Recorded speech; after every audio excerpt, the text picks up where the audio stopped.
Hello, hello, hello! Greetings, salutations, konnichiwa, and every other form of green across this vast, marvelous multiverse. I am Matsu Quinox.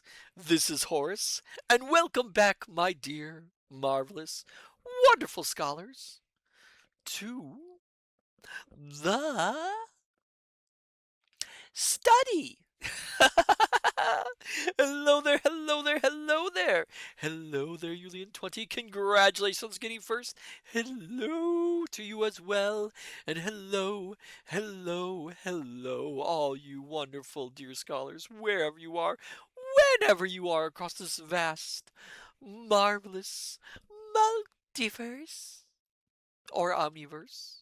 Actually, it should be omniverse, shouldn't it, Horace? I mean, we are in the omni. We live there. We're existing outside the omniverse, Horace. That's so. I should be saying omniverse, not multiverse, because the multiverse is so small. It's so tiny. It's just a part of the omniverse, you know. I mean, if you put it that way. Ah, Julian20. Ah, you are seeing. You know, I can't say this without it sounding wrong. I am not sinful. I am singful, which sounds terrible because I'm not sinful. I'm not a sinful person, you know? Whatever. I mean, that's a term you mortals come up with, but no. Julian20, yes, sinning. Ah, yes, you know me and sinning. I love sinning. I adore sinning. If only I could do it more often. Unfortunately, we have not read a book lately that has had a lot of singing, have we? Oh my goodness gracious. But yes, yes, yes. How are you doing, my dearest scholars? Is everything going well? I like to keep track of all of you, your weeks, your days. Make sure my dear, marvelous, wonderful scholars are doing all right. Julian20, yes, indeed. Well, good to hear it. Glad to hear it. Yeah, it's been okay. I have a celestial of a headache for some reason, but I think I'll be able to pull through. You know, um, it's just that weird celestial pressure that's going around. You know, things happen. Things happen. Things do happen. You know. Yes. But yeah. Um, things are going all right here at the study. Can't really complain. Working out a few ideas for some future streams. Yes, yes, yes, yes. I have to figure out a few little technical hitches though. There's there's so much to get done. So much, so much. But yes. Where was I? Oh yes, yes. I know last week we took a break from our usual reading. I mean, I hope everyone enjoyed the science fiction stories though. I had a real fun time reading those. And picking them out too. But, you know, we say that, but of course, what can I say but tonight, my dear wonderful scholars, we are continuing our reading. And I realized I placed a book on the other side of my desk. Oh dear, dear. Oh, we are reading. We're continuing our reading of Agatha Christie's The Murder at the Vicarage. For those who, oh, excuse me. Oh, goodness gracious.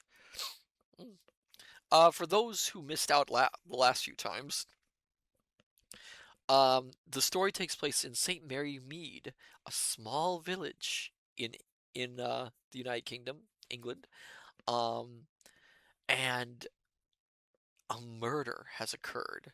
The death of, I have to check his name again because I forgot, Colonel Prothero, a very hated local magistrate, was murdered in the vicarage, as it says. Um, and already we have two suspects. One happens to be a local artist who claims that he shot the man because the local artist was having an affair with the man's wife. On the other hand, though, the wife claims she shot her husband and that the artist is taking blame for her. However, everyone involved thinks that neither of them can possibly be guilty. There's been a lot going on, though, and currently they are about to visit back to the constabulary, I think, to speak with another potential witness. Oh my goodness, it's really hard to summarize Dame Agatha Christie's works because they are so complicated.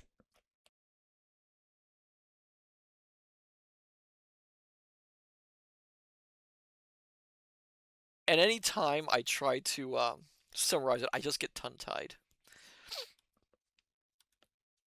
So without further ado, my dear scholars, shall we continue our reading of The Murder at the Vicarage and see what the characters have gotten up to?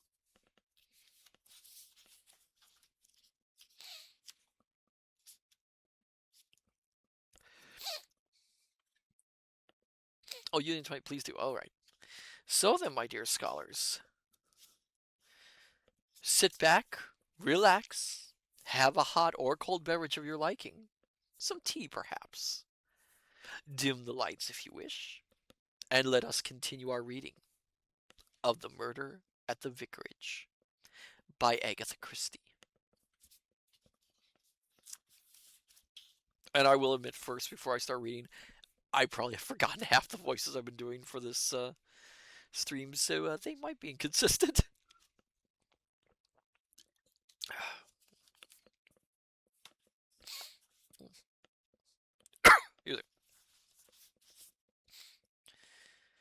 Chapter 13.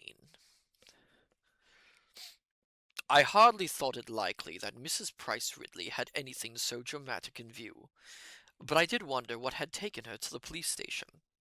Had she really got evidence of importance, or that she thought of importance to offer? At any rate, we should soon follow. We should soon know. We found Mrs. Price Ridley talking at a high rate of speed to a somewhat bewildered-looking police constable. That she was extremely indignant I knew from the way the bow in her hat was trembling. Mrs. Price Ridley wears what I believe are known as hats for matrons. They make a specialty of them in our adjacent town of Much Benham. They perch easily on a superstructure of hair and are somewhat overweighted with large bows of ribbons. Griselda is always threatening to get a matron's hat. Oh, hello there, Legacy Bookish. Welcome! And feel free to lurk. We are just starting the chapter for the evening. Good to see you here. Music. Mrs. Price Ridley paused in her flow of words upon our entrance. Mrs. Price Ridley? Inquired Colonel Melchett, lifting his hat. Let me introduce Colonel Melchett to you, Mrs. Price Ridley, I said. Colonel Melchett is our chief constable. Mrs. Price Ridley looked at me coldly, but produced the semblance of a gracious smile for the colonel. We've just been round to your house, Miss Price Ridley, exclaimed the colonel, and heard you had come down here. Mrs. Price Ridley thawed altogether. Ah! She said. I'm glad some notice has been taken of the occurrence. Disgraceful, I call it. Simply disgraceful. There is no doubt that murder is disgraceful, but is not the word I should use to describe it myself. It surprised Melchett, too, I could see. Have you any light to throw upon the matter? He asked. That's your business. It's the business of the police. What do we pay rates and taxes for, I should like to know? One wonders how many times that query is uttered in a year. We're doing our best, Mrs. Price Ridley, said the chief constable. But the man here hadn't ever even heard of it till I told him about it, cried the lady. We all looked at the constable. Lady been run up on the telephone, he said. Annoyed. Matter of obscene language, I understand. Oh, I see. The colonel's brow cleared. We've been talking at cross purposes. You came down here to make a complaint, did you?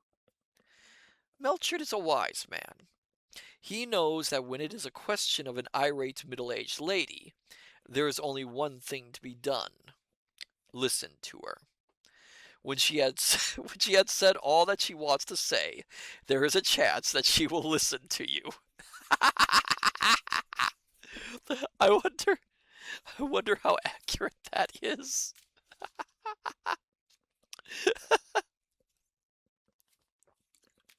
Oh my goodness.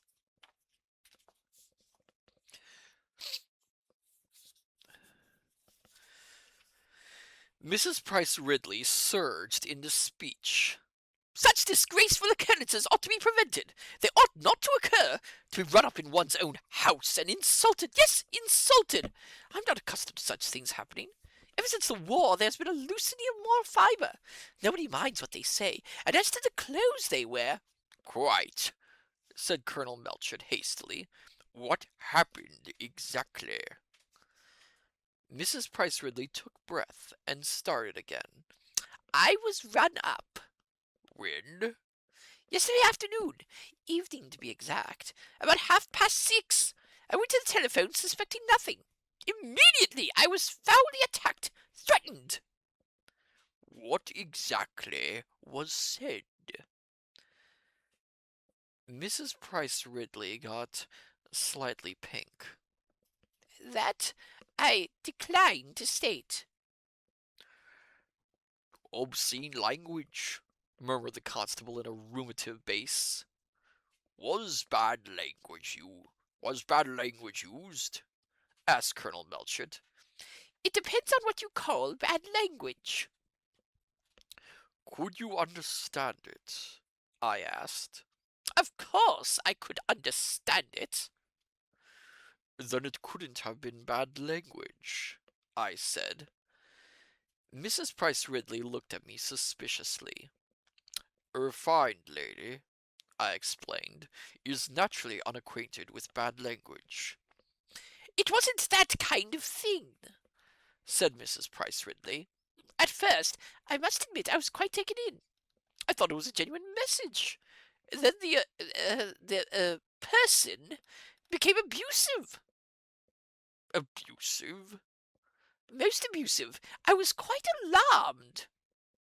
Use threatening language, eh? Yes, I am not accustomed to being threatened. What did they threaten you with? Bodily damage? Excuse me? Not exactly. I'm afraid, Mrs. Priceley, you must be more explicit. In what way were you threatened? This Mrs. Price Ridley seemed singularly reluctant to answer. I can't remember exactly. It was all so upsetting. But right at the end, when I was really very upset, this wretch laughed. Was it a man's voice or a woman's? It was a degenerate voice, said Mrs. Price Ridley with dignity. I can only describe it as a kind of perverted voice. Now gruff, now squeaky. Really a very peculiar voice.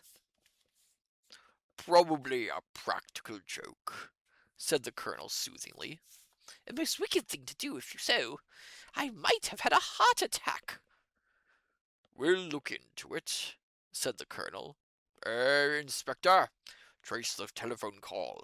You can't tell me more definitively exactly what was said, Mrs. Price Ridley?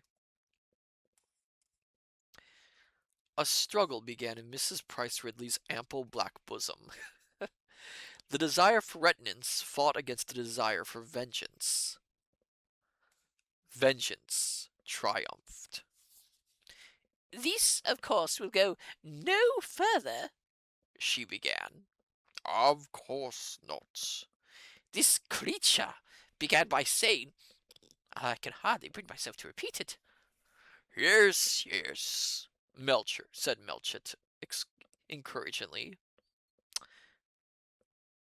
You are a wicked, scandal-mongering old woman. Me, Colonel Melchett, a scandal-mongering old woman? But this time you've gone too far. Scotland Yard are after you for libel. Excuse me. Naturally, you were alarmed, said Melchett, biting his mustache to conceal a smile. Unless you hold your tongue in future, it will be the worst for you, in more ways than one. I can't describe to you the messy way that was said. I gasped. Who are you? Faintly, faintly, like that. And the voice answered, The Avenger. I gave a little shriek. It sounded so awful. And then the person laughed. Laughed! Distinctly. That was all.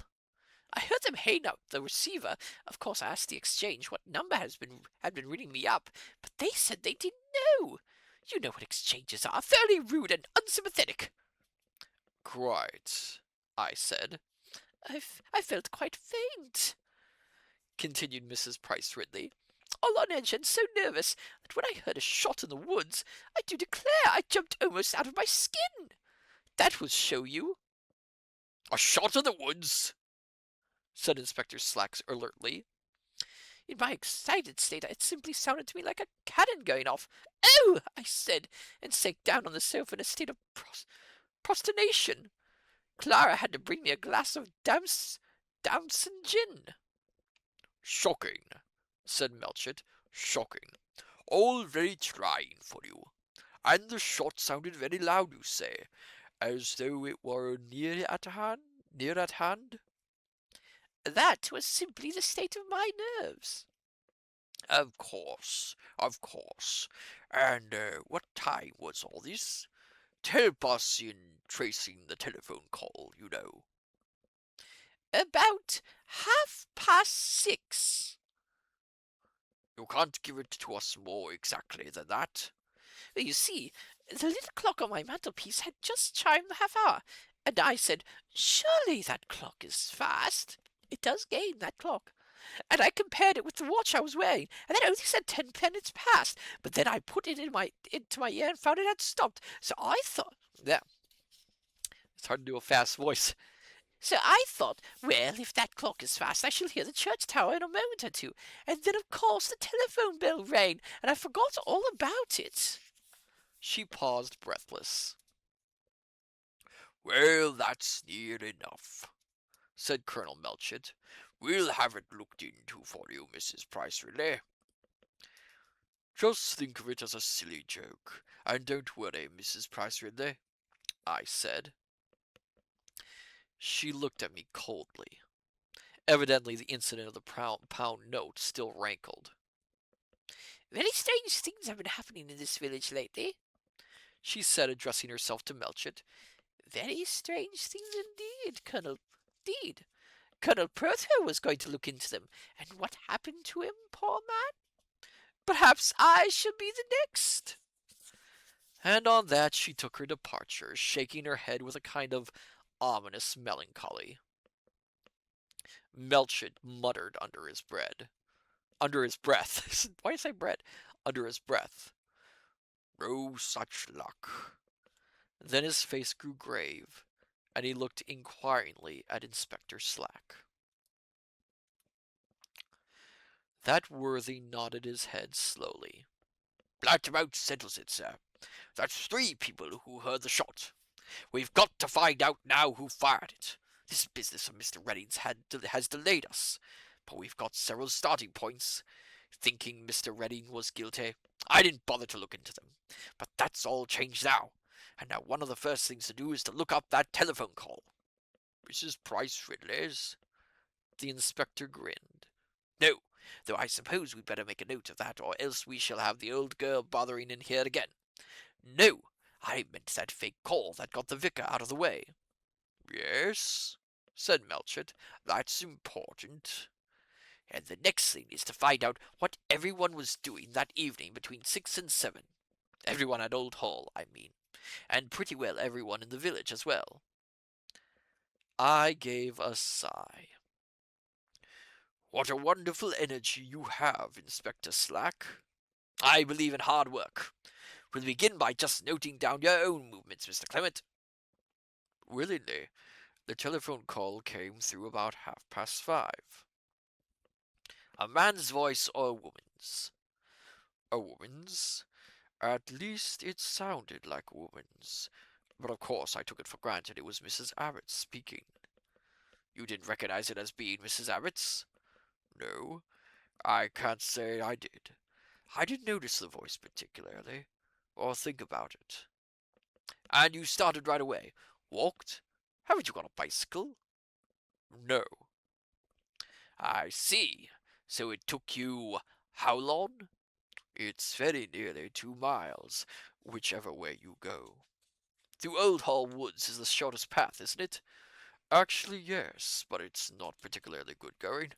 I went and came back by the footpath across the fields. The one that comes out opposite the vicarage gate. Yes. And Mrs. Clement? My wife was in London. She arrived back by the 6:50 train. Right, the maid I've seen. That finishes with the vicarage. I'll be off to Old Hall next, and then I want to interview with Mrs. Lestrange. Queer, her going to see Prothero the night before he was killed. A lot of queer things about this case. I agreed. Glancing at the clock, I realized that it was nearly lunchtime. I invited Melchett to partake of potluck with us, but he excused himself on the plea of having to go to the Blue Boar. The Blue Boar gives you a first-rate meal of the joint and two vegetable type. I thought his choice was a wise one. After her interview with the police, Mary would probably be feeling more temperamental than usual.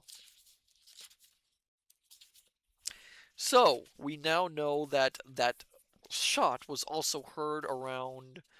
What time did it say, my dear scholars? She said it was about... Let's keep track of all the clues here. So, she said that the shot was heard around 6:30, but that the clock she has gains hours. Now we know the other clock in the study of the vicarage is fast. Or was it slow? No, it was fast.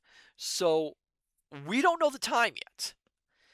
And also, the shot in the woods probably has something to do with this, or does it? We don't know yet. So the clues we have so far are Prothero was shot in the back of the head. So the person who came in snuck behind them. Marple said she saw Prothero's wife leave around the same area, but she didn't have a gun. She did not have a gun with her, and Marple is pretty sure about that. There was the shot in the woods, which we still don't know the time for. There's the phone calls. The phone call which sent the vicar out on the wild goose chase, so he was away when the shot happened. And also, we have the phone call to Mrs. Price Ridley. So make sure you jot this all down, my dear scholars. There won't be a quiz at the end, but it's kind of fun to play detective, isn't it?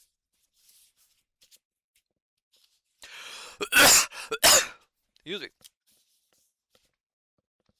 Excuse me. Sorry for that. A little bit of allergies there. Chapter 14. On my way home, I ran into Miss Hartnell, and she detained me at least 10 minutes, declaiming in her deep bass voice against the improvidence and ungratefulness of the lower classes. The crux of the matter seemed to be that the poor did not want Miss Hartnell in their houses. My sympathies were entirely on their side. I am debarred by my social standing from expressing my prejudice in the forceful manner they do. I soothed her as best I could, and made my escape. Haydock overtook me in his car at the corner of the Vicarage Road. "I've just taken Miss Prothero home," he called. He waited for me at the gate of his house. "Come in for a minute," he said. I complied. "This is an extraordinary business," he said as he threw his hat on a chair and opened the door into his surgery. He sank down on a shabby leather chair and stared across the room. He looked harried and perplexed. I told him that we had succeeded in fixing the time of the shot. He listened with an almost abstracted air. "That lets Anne Prothero out," he said. "Well, well, I'm glad it's neither of those two. I like 'em both." I believed him, and yet it occurred to me to wonder why, since, as he said, he liked them both, their freedom from complicity seemed to have had the result of plunging him in gloom. This morning he had looked like a man with a weight lifted from his mind. Now he looked thoroughly rattled and upset. And yet I was convinced that he meant what he said. He was fond of both Anne Prothero and Lawrence Redding. Why then this gloomy absorption? He roused himself with an effort. "I meant to tell you about Hawes. All this business has driven him out of my mind." "Is he really ill?" "There's nothing radically wrong with him. You know, of course, that he's had, oh, goodness gracious, Latin, encephalitis lethargica, sleepy sickness, as it's commonly called." "No," I said, very much surprised. "I didn't know anything of the kind. He never told me anything about it. When did he have it?" "About a year ago. He recovered all right, as far as one ever recovers. It's a strange disease. Has a queer moral effect. The whole character may change after it. I wonder if this was an actual disease, or if this was something that was made up for the story. Knowing Agatha Christie, it is a real disease, but I don't know anything about it. If any of you scholars want to look it up, that would be wonderful.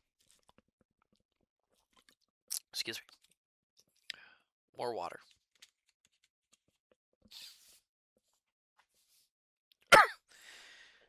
He was silent for a moment or two, and then said, "We think with horror now of the days when we burnt witches. I believe the day will come when we will shudder to think that we ever hanged criminals." "You don't believe in capital punishment?" "It's not so much that." He paused. "You know," he said slowly, "I'd rather have my job than yours." "Why?" "Because your job deals very largely with what we call right and wrong.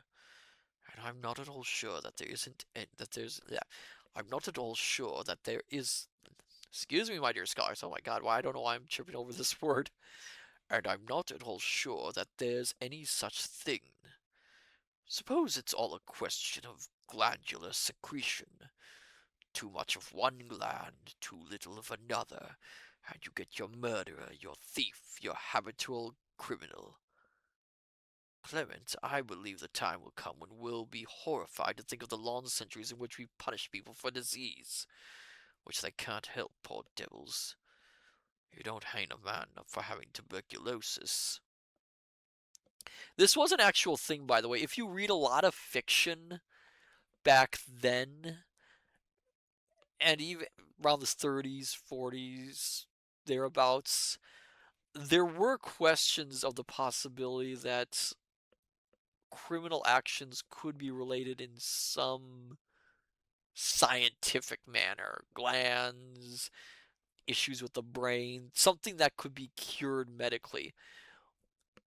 We now know this is mostly pseudoscience, not legitimate, but it was a question at the time. So the doctor talking about this, it wasn't an unusual question and an unusual thought. It was something that did pop up once in a while.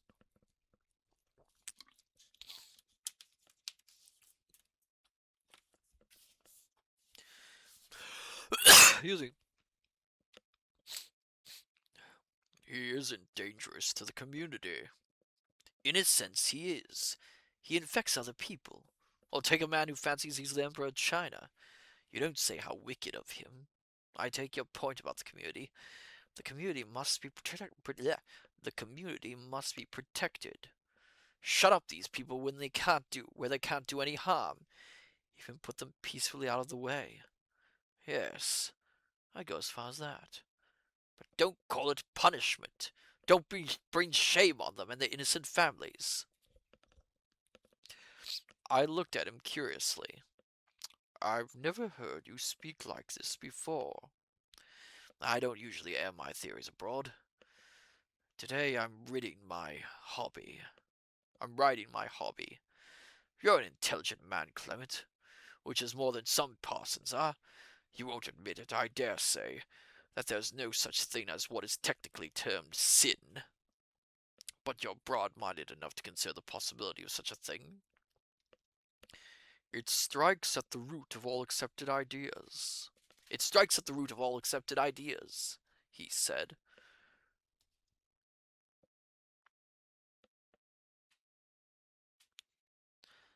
I'm trying to read who says the next line. Yes, we're a narrow-minded, self-righteous lot, only too keen to judge matters we know nothing about. I honestly believe crime is a case for the doctor, not the policeman and not the parson. In the future, perhaps there won't be any such thing. You'll have cured it. We'll have cured it. Rather wonderful thought. Have you ever studied the statistics of crime? No. Very few people have. I have, though. You'd be amazed at the amount there is of adolescent crime. Glad's again, you see. Young Nell, the Oxfordshire murderer, killed 5 little girls before he was suspected. Nice lad, never given any trouble of any kind. Lily Rose, the little Cornish girl, killed her uncle because he docked her of sweets. Hit him when he was asleep with a coal hammer. Went home and a fortnight later killed her eldest sister when it annoyed her about some trifling matter. Neither of them hate, of course. Sent her home. Maybe I'll write later. Maybe I may not. Doubt if the girl will. The only thing she cares about is seeing the pigs killed. Do you know what suicide is commonest? 15 to 16 years of age. From self-murder to murder of someone else isn't a very long step. But it's not a moral lack, it's a physical one. That is pretty dark! Oh my goodness gracious, that is dark for a book. Oh, I'm sorry, my dear scholars, I did not expect this dark of a passage. What you say is terrible. No, it's only new to you. New truths have to be faced, one's ideas adjusted, but sometimes it makes life difficult. He sat there frowning, yet with a strange look of weariness. Oh, I see what he's getting at. I see where the doctor's getting at. You could probably guess too what he's getting at. Hey, Doc, I said, if you suspected, if you knew that a certain person was a murderer, would you give that person up to the law, or would you be tempted to shield them? I was quite unprepared for the effect of my question. He turned on me angrily and suspiciously. What makes you say that, Clement? What's in your mind? Out with it, man! Why, nothing particular, I said, rather taken aback. Only, well, murder is in our minds just now. If by any chance you happen to discover the truth, I wondered how you would feel about it. That was all. His anger died down. He stared once more straight ahead of him like a man trying to read the answer to a riddle that perplexes him, yet which exists only in his own brain. If I suspected, if I knew, I should do my duty, Clement. At least, I hope so. The question is, which way would you consider your duty lay? Which way would you consider your duty lay? Lay, not lie? That's weird. He looked at me with inscrutable eyes. That question comes to every man some time in his life, I suppose, Clement. And every man has to decide in his own way. You don't know? No, I don't know. I felt the best thing was to change the subject. That nephew of mine is enjoying this case thoroughly. I said. Spends his entire time looking for footprints and cigarette ashes. Haydock smiled. What age is he? Oh, just 16. You don't take tragedy seriously at that age. It's all Sherlock Holmes and Arsène Lupin to you. Haydock said thoughtfully, He's a fine-looking boy. What are you going to do with him?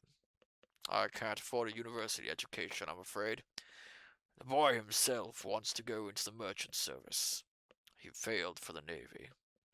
Well, it's a hard life. But he might do worse. Yes, he might do worse. I must be going, I exclaimed, catching sight of the clock. I'm nearly half an hour late for lunch. My family were just sitting down when I arrived. They demanded a full account of the morning's activities, which I gave them, feeling as I did so that most of it was in the nature of an anticlimax.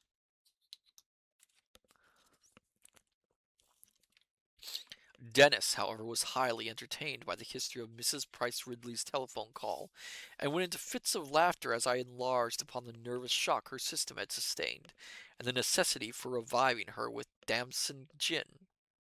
"Serves the old cat right!" he exclaimed. "She's got the worst ton in the place. I wish I'd thought of ringing her up and giving her a fright. I say, Uncle Len, what about giving her a second dose?" I hastily begged him to do nothing of the sort. Nothing is more dangerous than the well-meant efforts of the younger generation to assist you and show their sympathy. Dennis's mood changed suddenly. He frowned and put on his man-of-the-world air. "I've been with Lettice most of the morning," he said. "You know, Griselda, she's really very worried. She doesn't want to show it, but she is. Very worried indeed." "I should hope so," said Griselda with a toss of her head. Griselda is not too fond of Lettice Prothero. "I don't think you've ever been quite fair to Lettice." "Don't you?" said Griselda. "Lots of people don't wear mourning." Griselda was silent, and so was I. Dennis continued. "She doesn't talk to most people, but she does talk to me. She's awfully worried about the whole thing, and she thinks something ought to be done about it." "She will find," I said, "that Inspector Slack shares her opinion. He's going up to Old Hall this afternoon, and will probably make the life of everybody there quite unbearable to them in his efforts to get at the truth." "What do you think is the truth, Len?" asked my wife suddenly. "It's hard to say, my dear. I can't say that at the moment I've any idea at all." "Did you say that Inspector Slack was going to trace that telephone call? The one that took you to the Abbots?" "Yes." "But can he do it? Isn't it a very difficult thing to do?" "I should not imagine so. The exchange will have a record of the calls." "Oh!" My wife relapsed into thought. "Uncle Len," said my nephew, "why were you so ratty with me this morning for joking about your wishing Colonel Brothrow to be murdered?" "Because," I said, "there is a time for everything. Inspector Slack has no sense of humor. He took your words quite seriously, will probably cross-examine Mary, and will get out a warrant for my arrest." "Doesn't he know when a fellow's ragging?" "No," I said, "he does not. He has attained his present position through hard work and zealous attention to duty. That has left him with no time for the minor recreations of life." Sounds like a very miserable person, to be honest. "Do you like him, Uncle Len?" "No," I said, "I do not. From the first moment I saw him, I disliked him intensely. But I have no doubt that he is a highly successful man in his profession." You think he'll find out who shot old Prothrow?" "If he doesn't," I said, "it will not be for the want of trying." Mary appeared and said, Mr. Hawes wants to see you. I've put him in the drawing room, and here's a note. Waiting for an answer. Verbal will do. I tore open the note and read it. Dear Mr. Clement, I should be so very grateful if you could come and see me this afternoon, as early as possible. I am in great trouble and would like your advice. Sincerely yours, Estelle Lestrange. Say I will come round in about half an hour, I said to Mary, and then I went into the drawing room to see Hawes. Mm. I can't blame anyone.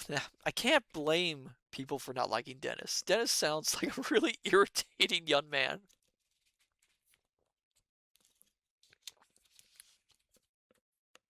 One second, my dear scholars, have to get some more water. I'll put another one. Oh.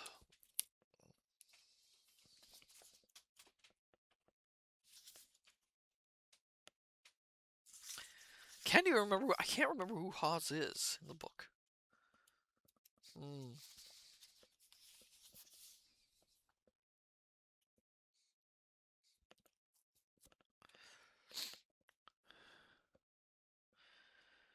Who was? Okay. But yes, Mr. Hawes. I can't remember who Mr. Hawes is, honestly, my dear scholars. Oh my goodness. That's what happens when you take a break from a book. But yeah, I don't particularly like Dennis, honestly. Though he's not the most, well, no, he is the most irritable character in the book. So let's continue. I don't have much to say about this chapter. Excuse me. Gracious. Okay, here we go, my dear scholars.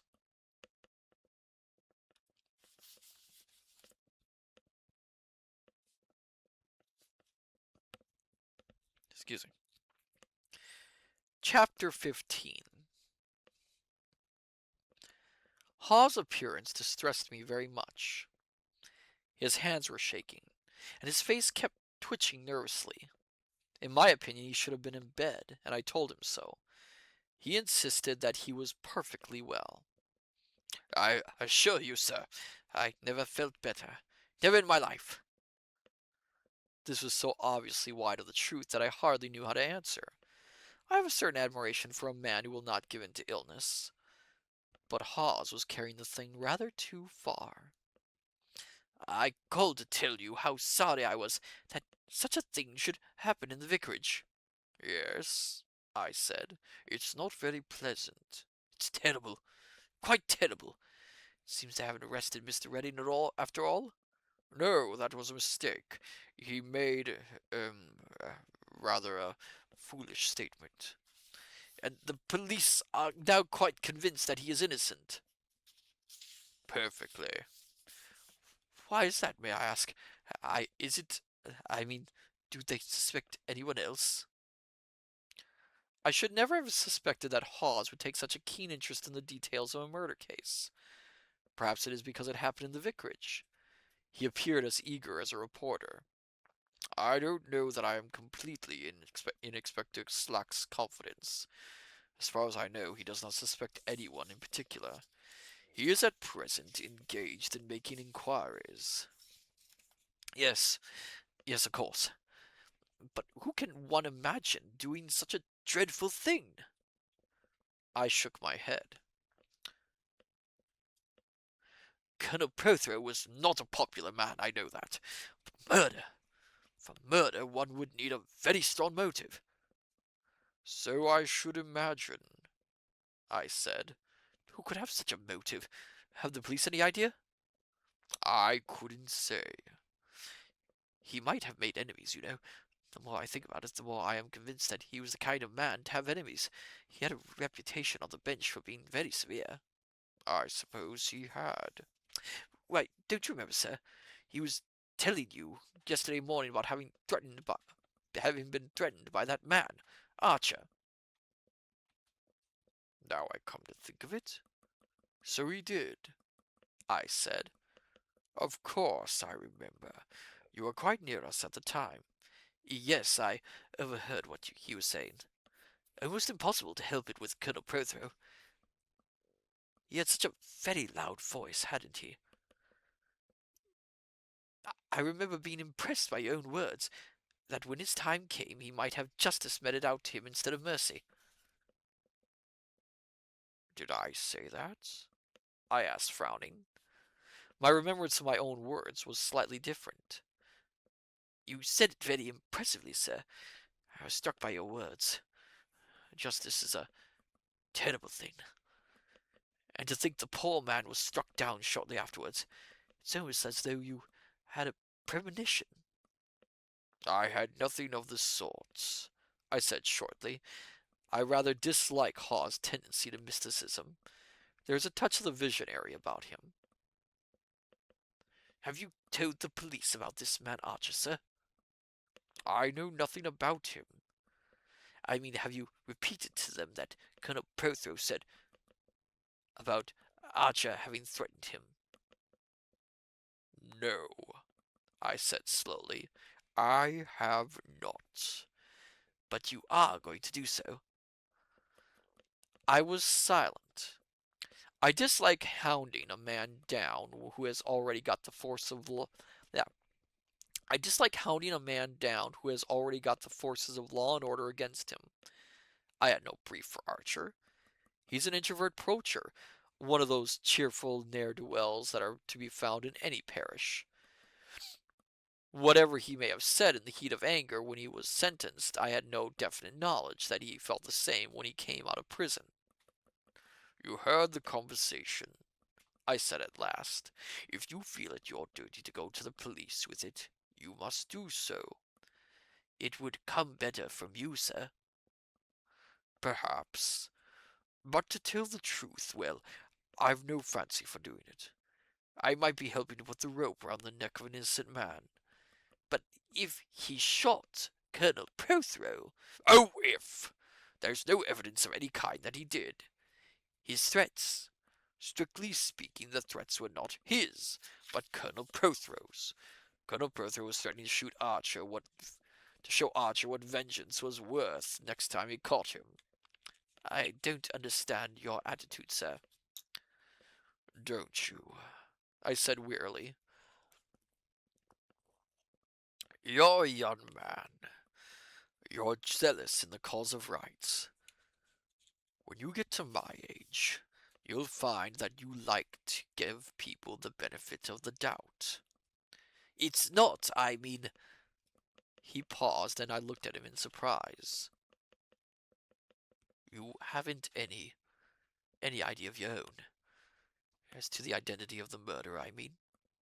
Good heavens, no. Hawes persisted. Or as to the motive?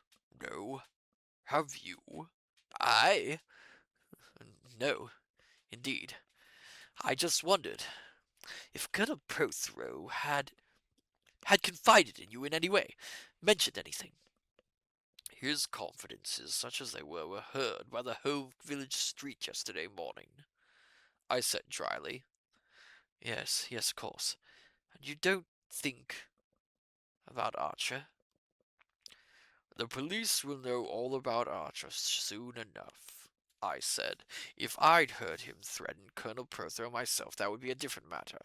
But you may be sure that if he actually has threatened him, half the people in the village will have heard him, and the news will get to the police all right. You, of course, must do as you like about the matter. Oh, thank you for the posture check, Julian20. Thank you. But Hawes seemed curiously unwilling to do anything himself. The man's whole attitude was nervous and queer. I recalled what Haydock had said about his illness. There, I supposed, lay the explanation. He took his leave unwillingly, as though he had more to say, and didn't know how to say it. Before he left, I arranged with him to take the service for the Mothers' Union, followed by the meeting of the district visitors. I had several projects of my own for the afternoon. Dismissing Hawes and his troubles from my mind, I started off for Mrs. Lestrade. Excuse me. On the table in the hall lay the Guardian and the Church Times unopened. As I walked, I remembered that Lestrange had had an interview with Colonel Prothero the night before his death. It was possible that something had transpired in that interview which would throw light upon the problem of his murder. I was shown straight into the little drawing room, and Mrs. Lestrange rose to meet me. I was struck anew by the marvelous atmosphere that this woman could create. She wore a dress of some dark black material that showed off the extraordinary, some dead black material that showed off the extraordinary fairness of her skin. There was something curiously dead about her face. Only the eyes were burning alive. There was a watchful look in them today. Otherwise, she showed no signs of animation. "It's very good of you to come, Mr. Clement," she said as she shook hands. "I wanted to speak to you the other day, then I decided not to do so. I was wrong." As I told you then, I shall be glad to do anything that can help you. "Yes, you said that, and you said it as though you meant it. Very few people, Mr. Clement, in this world has ever sincerely wished to help me." I can hardly believe that, Mrs. Lestrange. "It is true. Most people, most men, at any rate, are out for their own hand." There was a bitterness in her voice. I did not answer, and she went on. "Sit down, won't you?" I obeyed, and she took a chair facing me. She hesitated a moment, and then began to speak very slowly and thoughtfully, seeming to weigh each word as she uttered it. "I am in a peculiar position, Mr. Clement, and I want to ask your advice. That is, I want to ask your advice as to what I should do next. What is past and cannot be undone.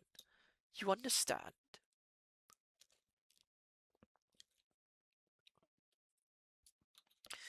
Before I could reply, the maid who had admitted me opened the door and said with a scared face, "Oh, please, ma'am, there's a police inspector here, and he says he must speak to you, please." There was a pause. Mrs. Lestrange's face did not change. Only her eyes very slowly closed and opened again.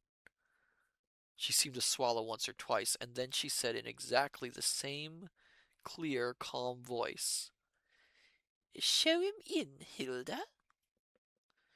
I was about to rise, but she motioned me back again with an imperious hand. "If you do not mind, I should be much obliged if you would stay." I resumed my seat. Certainly, if you wish it, I murmured, as Slack entered with a brisk regulation tread. Good afternoon, madam, he began. "Good afternoon, Inspector." At this moment he caught sight of me and scowled. There is no doubt about it. Slack does not like me. "You have no objection to the vicar's presence, I hope?" I suppose that Slack could not very well say he had. No, he said grudgingly, though perhaps it might be better. Mrs. Lestrange paid no attention to the hint. "What can I do for you, Inspector?" she asked. It's this way, madam. Murder of Colonel Prothero. I'm in charge of the case and making inquiries. Mrs. Lestrange nodded. Just as a matter of form, I'm asking everyone just where they were yesterday evening, between the hours of 6 and 7 p.m. Just as a matter of form, you understand. "You want to know where I was yesterday evening between 6 and 7? If you please, madam. Let me see." Oh, thank you for the hydrate, Yumiko, and welcome! We are reading The Murder at the Vicarage. Thank you for the hydrate, Yumiko. "Let me see. She reflected a moment. I was here, in this house. Oh! I saw the inspector's eyes flash. And your maid, you have only one maid, I think, can confirm that statement? No, it was Hilda's afternoon out. I see. So unfortunately, you will have to take my word for it, said Mrs. Lestrange pleasantly. You seriously declare that you were at home all the afternoon? You said between 6 and 7, Inspector. I was out for a walk early in the afternoon. I returned some time before 5 o'clock. Then if excuse me. Then if a lady, Miss Hartnell, for instance, were to declare that she came here about 6 o'clock, rang the bell, but could make no one hear, and was compelled to go away again, you say she was mistaken, eh? Oh, no. Mrs. Lestrange shook her head. But If your maid is in, she can say not at home. If one is alone and does not happen to want to see callers, well, the only thing to do is to let them ring. Inspector Slack looked slightly baffled. Elderly women bore me dreadfully, Now she's said Mrs. Lestrange. and Miss Hartnell is particularly boring. She must have run at least half an hour, half a dozen times before she went away. She smiled sweetly at Inspector Slack. The inspector shifted his ground. Then if anyone were to say they'd seen you out and about then? Oh, but they didn't, did they? She was quick to sense his weak point. No one saw me out, because I was in, you see. Quite so, madam. The inspector hitched his chair a little nearer. Now I understand, Mrs. Lestrange, that you paid a visit to Colonel Prothero at Old Hall the night before his death. Mrs. Lestrange said calmly, That is so. Can you indicate to me the nature of that interview? It concerned a private matter, Inspector. I'm afraid I must ask you to tell the nature of that private matter. I shall not tell you anything of the kind. I will only assure you that nothing which was said at that interview could possibly have any bearing upon the crime. I don't think you are the best judge of that. At any rate, you will have to take my word for it, Inspector. In fact, I have to take your word about everything. It does seem rather like it, She agreed, still with the same smiling calm. Inspector Slack grew very red. This is a serious matter, Mrs. Lestrange. I want the truth. He banged his fist down on a table. And I mean to get it. Mrs. Lestrange said nothing at all. Don't you see, madam, that you're putting yourself in a very fishy position? Still Mrs. Lestrange said nothing. You'll be required to give evidence at the inquest. Yes. Just the monosyllable, unempathetic, uninterested. The inspector altered his tactics. You were acquainted with Colonel Prothero? Yes, I was acquainted with him. Well acquainted. There was a pause before she said, I had not seen him for several years. You were acquainted with Mrs. Prothero? No. You'll excuse me, but it was a very unusual time to make a call. Not from my point of view. What do you mean by that? I wanted to see Colonel Prothero alone. I did not want to see Mrs. Prothero, or Miss Prothero. I consider this the best way of accomplishing my object. Why didn't you want to see Mrs. or Miss Prothero? That, Inspector, is my business. Then you refuse to say any more? Then you refuse to say more? Absolutely.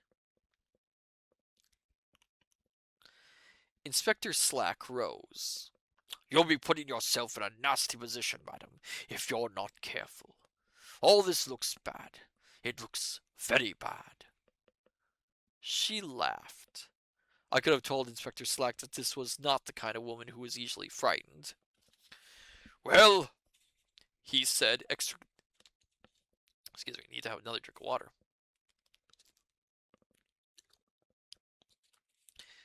He said, extricating himself with dignity. don't say I haven't warned you. That's all. Good afternoon, madam. And mind you, we're going to get at the truth. He departed. Mrs. Lestrange rose and held out her hand. I am going to send you away. Yes, it is better so. You see, it is too late for advice now. I have chosen my part. She repeated in a rather forlorn voice. I have chosen my part. Ooh, wonder what that was all about. I have a theory, but I'm not going to say it until we get more evidence. But this St. Mary Meade village seems to be full of secrets, doesn't it? Just full of them.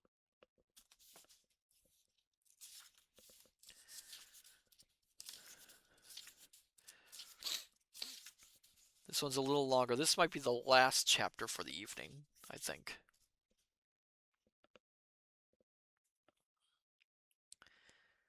Chapter 16. As I went out, I ran into Haydock on the doorstep.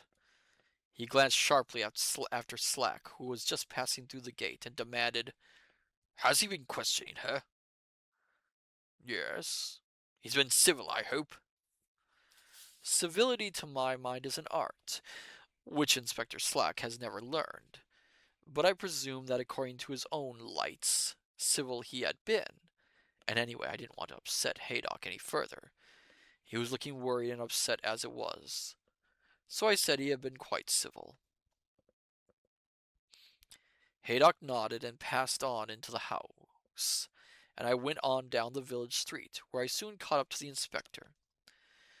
I fancy that he was walking slowly on purpose.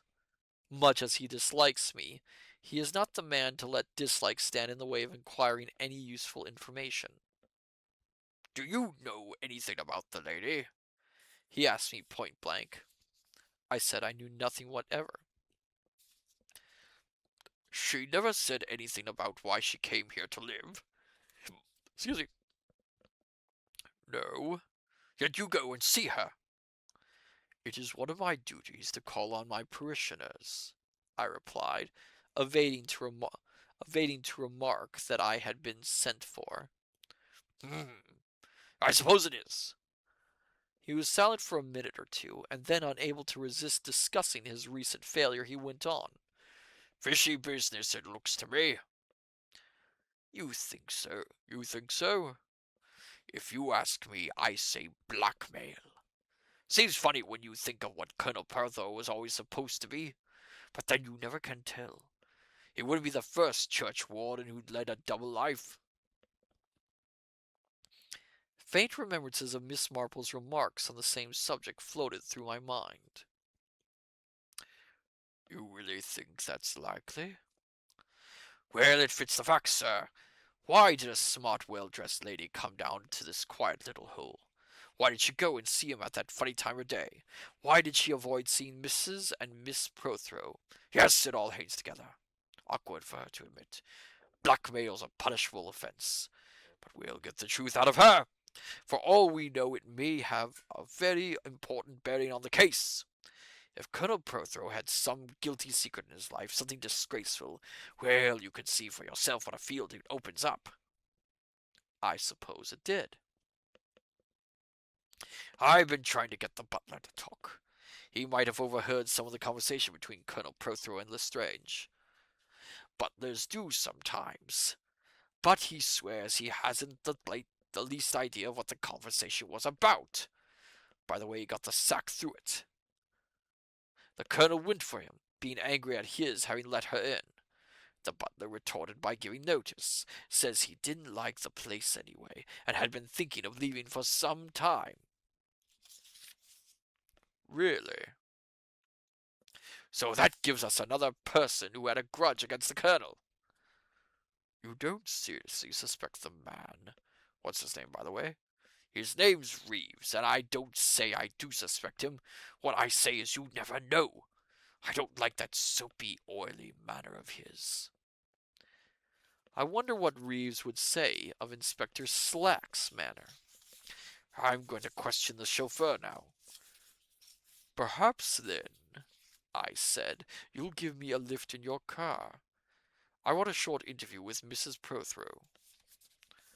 What about the funeral arrangements? Oh! Inspector Slack was slightly taken aback. The inquest's tomorrow, Saturday. Just so. The funeral will probably be arranged for Tuesday. Inspector Slack seemed to be a little ashamed of himself for his briskness. Sorry. He held out an olive branch in the shape of an invitation to be present at the interview with the chauffeur, Manning. Manning was a nice lad, not more than 25 or 6 years of age. He was inclined to be awed by the inspector.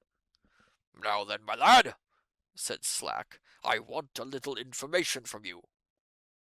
Yes, sir, stammered the chauffeur. Certainly, sir. If he had committed the murder himself, he could not have been more alarmed. You took your master to the village yesterday? Yes, sir. What time was that? 5:30. Excuse me. Mrs. Prothero went too? Yes, sir. You went straight to the village? Yes, sir. You didn't stop anywhere on the way? No, sir. What did you do when you got there? The colonel got out and told me he wouldn't want the car again. He'd walk home. Mrs. Prothero had some shopping to do. The parcels were put in the car. Then she said that was all, and I drove home. Leaving her in the village? Leaving her in the village? Yes, sir. What time was that? 6:15, sir. 6:15 exactly. Where did you leave her? By the church, sir. Had the colonel mentioned at all where he was going? He said something about having to see the vet. Something to do with one of the horses. Oh, my dear scholars. Hold on 1 second. Gotta take care of this.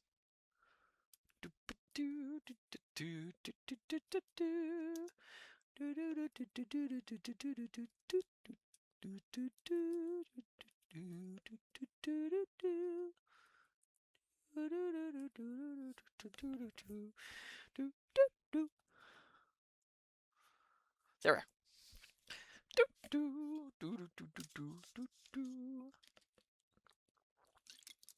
They seem to come in more frequently nowadays, don't they? Hello there, Private Maverick. Welcome. Get out of here, bot. We don't need you here. No, we do not need bots here at all. Excuse me. Good to see you, Private Maverick. Welcome.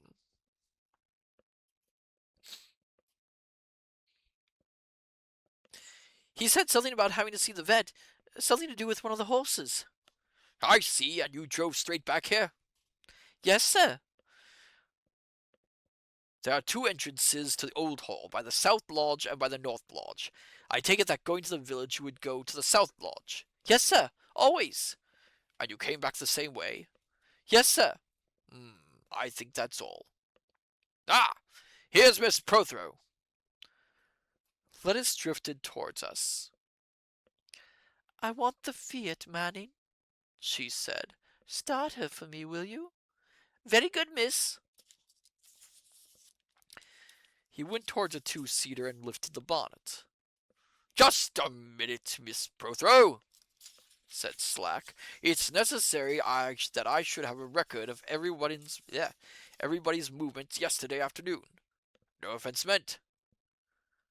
Lettuce stared at him. I never know the time of anything, She said. I understand you went out soon after lunch yesterday. She nodded. Where to, please? to play tennis. Who with? The Hartley Napiers. At much Benham? Yes. And you returned? I don't know. I tell you, I never know these things. You, re- you returned, I said, about 7:30. That's right, said Lettuce, in the middle of the schmozzle. Anne having fits and Griselda supporting her. Thank you, miss, said the inspector. That's all I want to know. How queer, said Lettuce. It seems so uninteresting. She moved toward the Fiat. The inspector touched his forehead in a surreptitious manner. A bit wanting, he suggested. A bit wanting, he suggested. Not in the least, I said, but she likes to be thought so. Well, I'm off to question the maids now. One cannot really like slack, but one can admire his energy. We parted company. I inquired of Reeves if I could see Mrs. Prothero. She is lying down, sir, at the moment. Then I'd better not disturb her. Perhaps if you would wait, sir. I know that Miss Prothero is anxious to see you. She was saying as much at luncheon. He showed me into the drawing room, switching on the electric light since the blinds were down. A very sad business, all this, I said. Yes, sir. His voice was cold and respectful.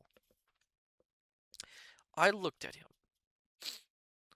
What feelings were at work under that impassive demeanor? Were there things that he knew and could have told us? There is nothing so inhuman as the mask of the good servant. Is there anything more, sir? Was there just a hint of anxiety to be gone behind that correct expression? There's nothing more, I said. I had a very short time to wait before Aunt Prothero came to me. We discussed and settled a few arrangements, and then, what a wonderfully kind man Dr. Haydock is, she exclaimed. Dr. Haydock is the best fellow I know. He has been amazingly kind to me, but he looks very sad, doesn't he? It had never occurred to me to think of Haydock as sad. I turned the idea over in my mind. I don't think I've ever noticed it, I said at last. I never have, until today. One's own troubles sharpen one's eyes sometimes, I said. That's very true. She paused and then said, Mr. Clement, there's one thing I absolutely cannot make out. If my husband were shot immediately after I left him, how was it that I didn't hear the shot? They have reason to believe that the shot was fired later. But the 620 on the note Was possibly added by a different hand. The murderer's. Her cheek paled. It didn't strike you that the date was not in his handwriting? It didn't strike you that the date was not in his handwriting? How horrible! None of it looked like his handwriting. There was some truth in this observation. It was a somewhat illegible scrawl, not so precise as Prothero's writing usually was. You sure they don't still suspect Lawrence? I think he is definitely cleared. But Mr. Clement, who can it be? Lucius was not popular, I know, but I don't think he had any real enemies. Not that kind of enemy. I shook my head. It's a mystery. I thought wonderingly of Miss Marple's 7 suspects. Who could they be? After I took leave of Anne, I proceeded to put a certain plan of mine into action. I returned from Old Hall by way of the private path. When I reached the stile, I retraced my steps, and closing a place where I fancied the undergrowth showed signs of being disturbed, I turned aside from the path and forced my way through the bushes. I'm going to put I got that little map up, just so we have a clear thing for this. I turned it off, I really should not have. So this will give you a clear idea of the locations around that area. I retraced my steps, and choosing a place where I fancied the undergrowth showed signs of being disturbed, I turned aside from the path and forced my way through the bushes. The wood was a thick one, with a good deal of tangled undergrowth. My progress was not very fast, and I suddenly became aware that someone else was moving among the bushes not very far from me. As I paused irresolutely, Lawrence Redding came into sight. He was carrying a large stone. I suppose must have looked surprised, for he suddenly burst out laughing. "No," he said, "it's not a clue. It's a peace offering." "A peace offering?" "Well, a basis for negotiations, shall we say. I went to excuse. I want an excuse for calling on your neighbor, Miss Marple, and I have been told that there is nothing she likes so much as a nice bit of rock or stone for the Japanese gardens she makes." "Quite true," I said, "but what do you want with the old lady?" "Just this. If there was anything to be seen yesterday evening, Miss Marple saw it. I don't mean anything necessarily connected with the crime that she would think connected the crime. I mean some outre or bizarre incident, some simple little happening that might give us a clue to the truth, something that she wouldn't think worthwhile mentioning to the police." "It's possible, I suppose. It's worth trying anyhow. Clement, I'm going to get to the bottom of this business, for Anne's sake if nobody else's. And I haven't any too much confidence in Slack. He's a zealous fellow, but zeal can't really take the place of brains." "I see," excuse me, I said, "that you are the favorite character of fiction, the amateur detective. I don't know that they really hold their own with the professional in real life." He looked at me shrewdly and suddenly laughed. "What are you doing in the wood, Padre?" I had the grace to blush. "Just the same as I'm doing, I dare swear. We've got the same idea, haven't we? How did the murderer come to the study? First way along the lane and through the gate, second way by the front door, third way. Is there a third way? My idea was to see if there was any sign of the bushes being disturbed or broken anywhere near the wall of the Vicarage garden. That was just my idea. Oh, oh, that's what's his name saying it. Just the same as I am doing. I dare swear. We've got the same idea, haven't we? How did the murderer come to the study? First way along the lane and through the gate, second way by the front door, third way. Is there a third way? My idea was to see if there was any sign of the bushes being disturbed or broken anywhere near the wall of the Vicarage garden." That was just my idea," I admitted. "I haven't really got down to the job, though," continued Lawrence, "because it occurred to me that I'd like to see Miss Marple first. Excuse me. To make quite sure that no one did pass along the lane yesterday evening whilst we were in the studio." I shook my head. "She's quite positive that nobody did." "Yes, nobody whom she would call anybody. Sounds mad, but you see what I mean. But there might have been someone like a postman or a milkman or a butcher's boy, someone whose presence would be so natural that you wouldn't think of mentioning it." You've been reading J.K. Chesterton, I said, and Lawrence did not deny it.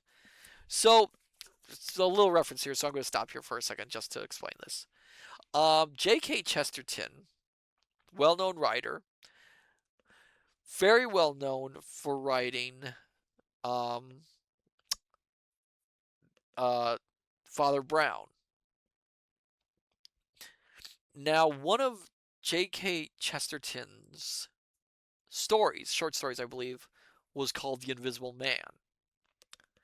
I'm not going to spoil it entirely, but the murderer uses that very concept to get away with the murder that Reddings talks about.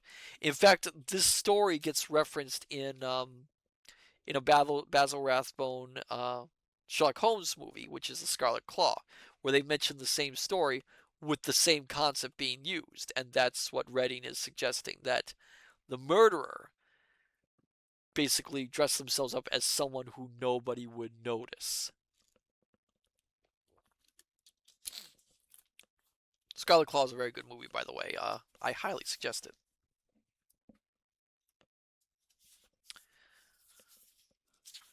Where was I? Oh, yeah. But don't you think there's just possibly something in that idea?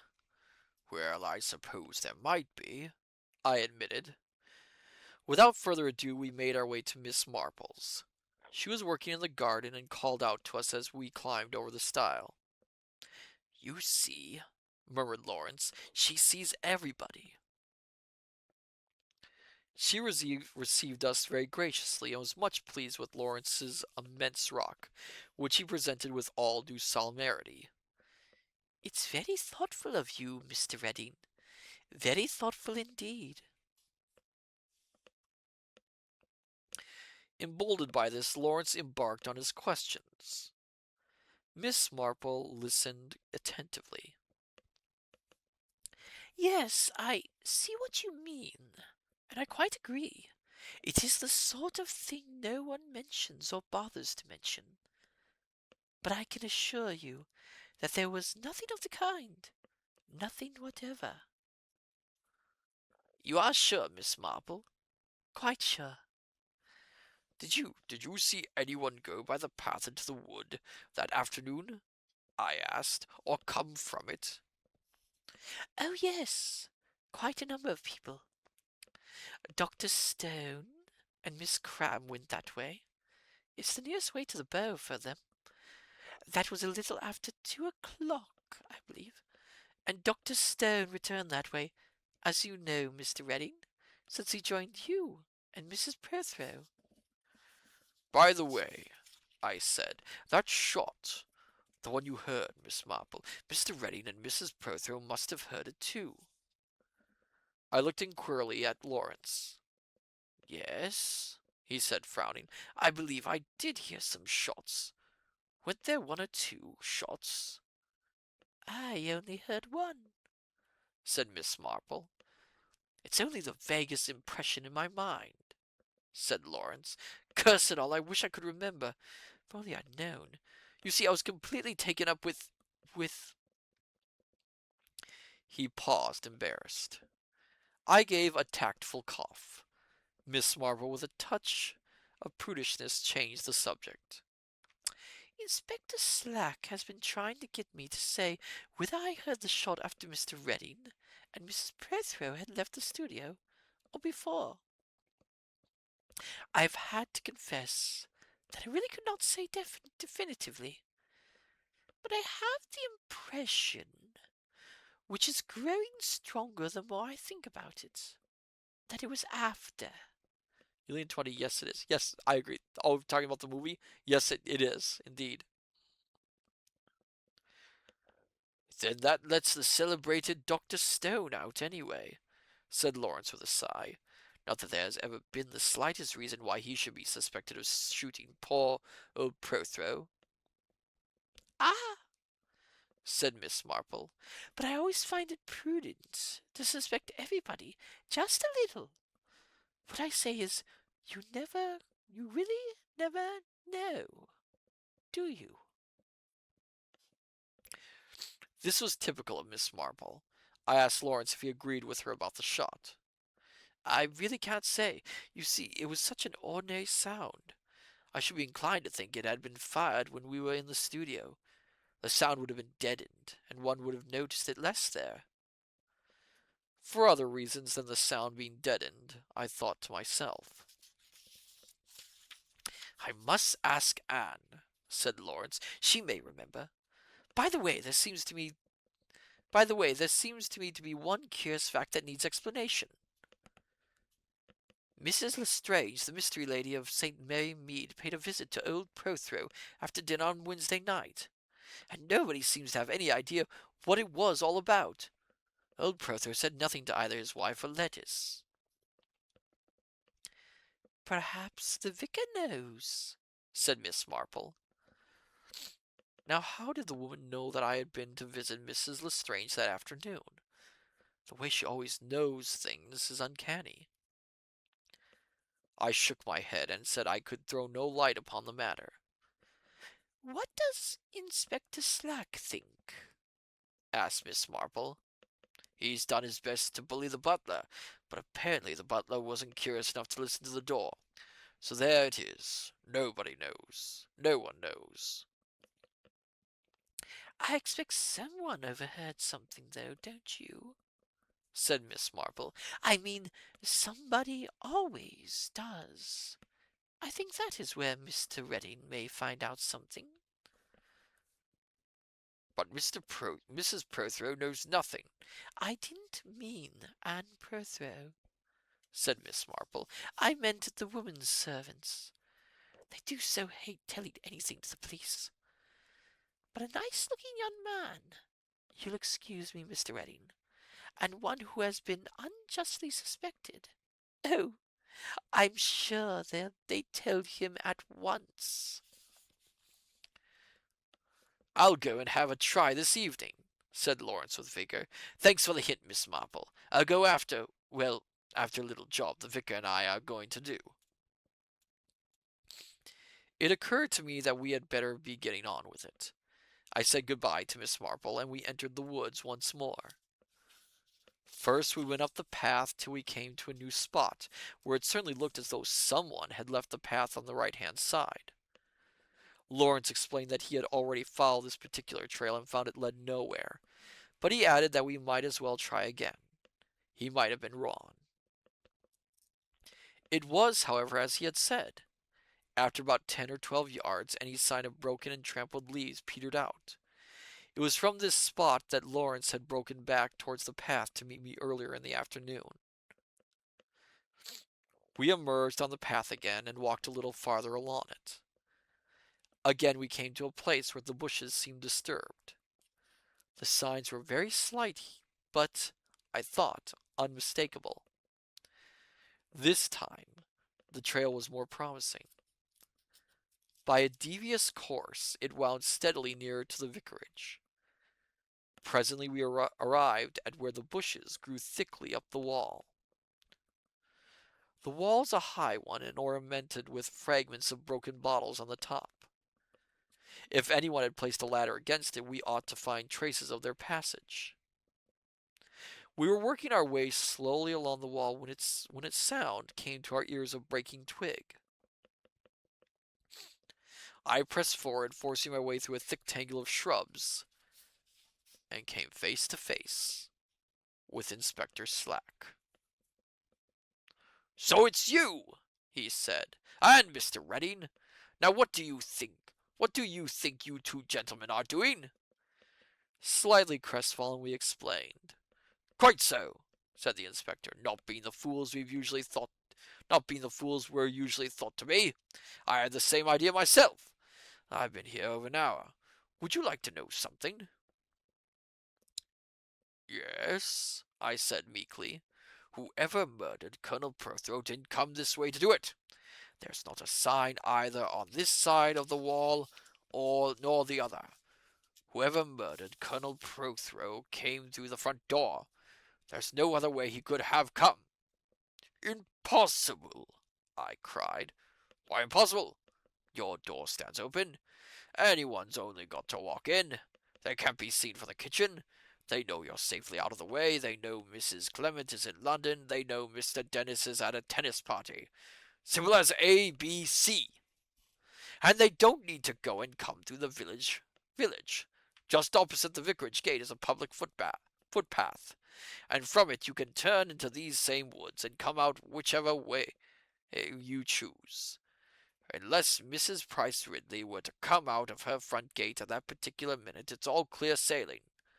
A great deal more so than climbing over walls.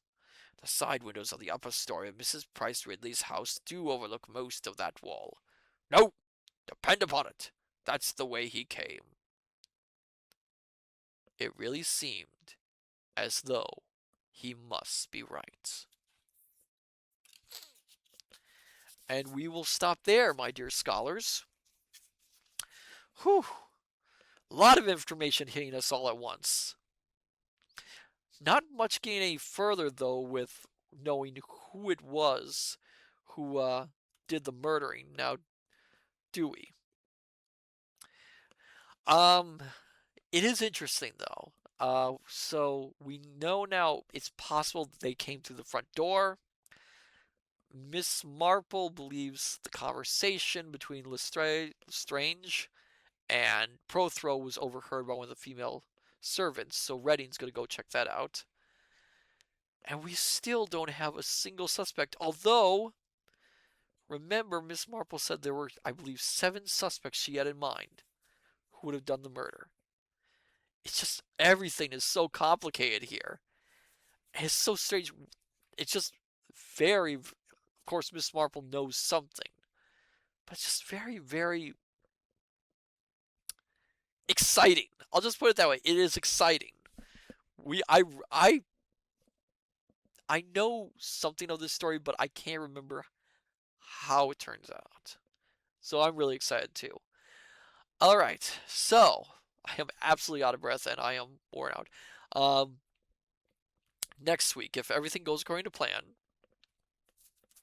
Monday we are going to return to Power Wash Simulator, and we're going to play a few levels of that. It's been a while. Hopefully, it's a bit of fun for us. A little bit of relaxation, as it were.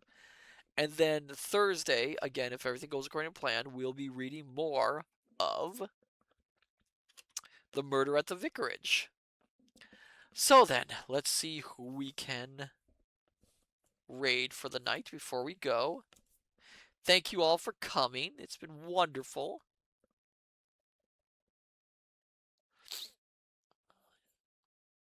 Let's go visit Legacy Bookish. Um, they were nice enough to come to our stream. Let's go to theirs. And it's been a while since we've raided Legacy. So then, my dear scholars, I say unto you, good evening, good morning, good afternoon, till we meet each other again at the study.